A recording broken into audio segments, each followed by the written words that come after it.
And hello everyone, my name is Thomas, aka MrWartburg, and this is the 40th episode of the MrWartburg Show.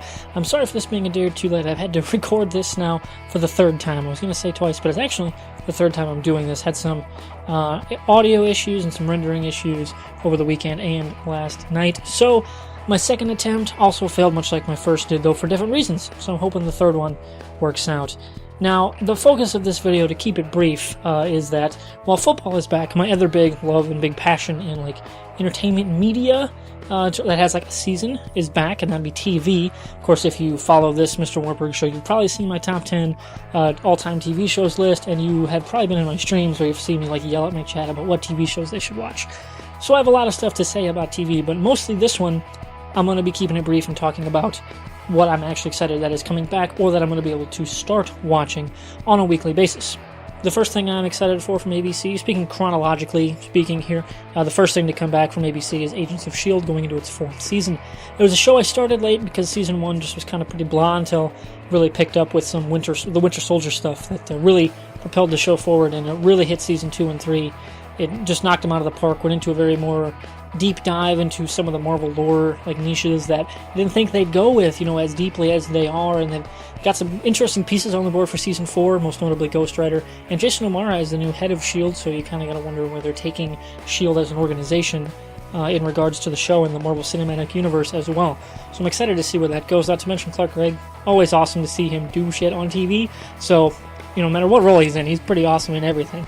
So I'm excited to see where that show goes.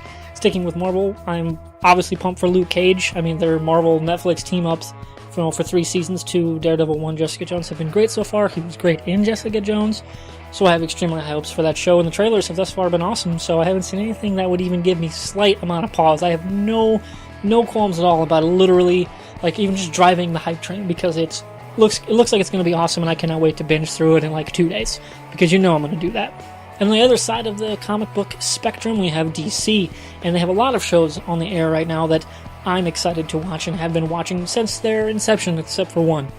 They're all on the CW too, at least the ones that I follow, because I really don't follow Gotham, because it never really hooked me, and the premise sounds stupid. Batman show without Batman? No.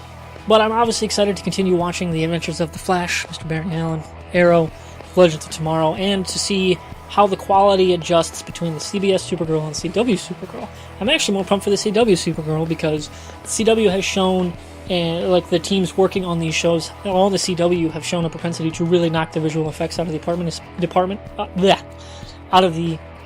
knock out of the park. Can't even talk on this third, and I'm not even going to do it again, outside of the cuts you've already seen, you'll probably see more, but that one I'm just going to keep in there. They've really, stepped up their game on the effects department, and I know they're working on different shows, so it's not, entirely, apples to apples there, but when you look at that King Shark episode from Flash, that shit was awesome. So I cannot wait to see what they do with Supergirl and her power set, and I'm hoping that having Berlanti & Company all in-house in Vancouver for all their shows, at least for this year, because they do have a Black Lightning pilot that Fox has picked up, and we'll see if they actually go forward with that series. Having them all in the same place, I think will be a boon for all of their shows, instead of going back and forth between LA and Vancouver. More on the CW, though I believe the other two I follow, 2 of the ones I follow, are January shows. In the fall, of course, we have the 12th season of Supernatural. I mean, what's not to love? You're going for, they've wrapped up their God story arc.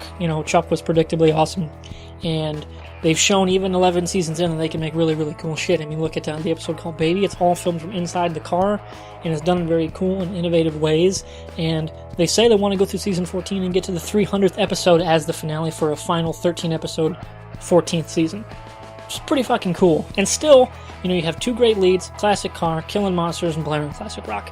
Still a really effective formula 12 seasons in, or 11 seasons and going into the 12th. So I'm excited to see where they go, not to mention they're diving into the Men of Letters lore, seemingly, and that is one area of the show that they've scratched the surface on, as far as lore, because it's entirely within their own wheelhouse to make. They're not taking from other stuff. So I'm excited to see where they go, because their writing team has consistently found ways to make stuff engaging that probably shouldn't. So I'm excited to see where that goes. The 2 shows I mentioned on the CW that are debuting, I think, in January, Again, I haven't done my research since I filmed this, twice. You'd think I'd do more homework, but not my style.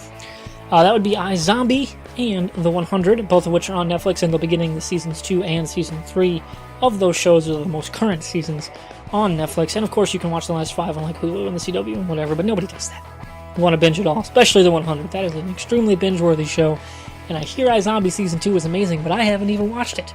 Because I missed that boat before it had its finale. And it's not on Netflix yet. So I'm extremely pumped to get to watch that. So, yeah, you should watch that show. And one last show that I literally within a week and a half have started and got caught up. The 2 seasons of 12 Monkeys. I believe the second season hits Hulu very, very soon. I think.